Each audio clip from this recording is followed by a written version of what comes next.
Hey guys, welcome to my video. For today's tutorial, I will be teaching you how to make the moss stitch. To begin, all you're going to need is some yarn and a crochet hook. For this tutorial, you will need to know how to make chains, and you will need to know how to make the single crochet stitch. I have videos on both of those, and I will have them listed down below. I have already made a little test swatch here using two different colors, so it's going to be easy to see how the stitch is going to be made. I will have the yarn that I'm using and the hook that I'm using listed down below. And I did use the moss stitch in the body of my test swatch, so this is how it is going to look. So I'm going to go ahead and begin.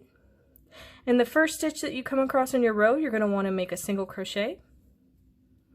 And then this is where it will differ in rows. If you come across a single crochet in the row underneath the previous row, you're going to want to do a chain. And then you can see that the previous row is made up of a single crochet, a chain, and a single crochet. So then if you come across anywhere it's a chain or an open space, you're going to want to work a single crochet into that open space. So I'm going to go ahead and do that right here. I've come across a single crochet, so I'm going to do a chain. I've come across a previous chain, so I'm going to do a single crochet. You're then going to repeat this.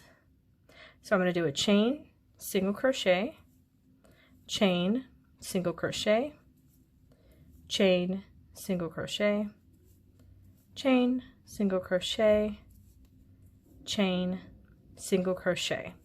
And then the last stitch you're going to want to do a single crochet.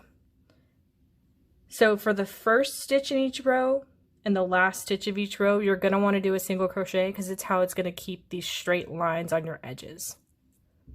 And then you would repeat this pattern for any future rows that you come across. Every first stitch you're going to do one single crochet. If you come across a single crochet, you're going to do a chain. You come across an open space, you're going to do a single crochet. And that is going to be how to make the moss stitch. Thank you guys so much for watching my video. Please like and subscribe for more from me. You can follow me on all social media at crochetmelovely, all one word. Please leave me any feedback for future videos or tutorials that you would like to see. Thank you guys so much for being here. Have a great day.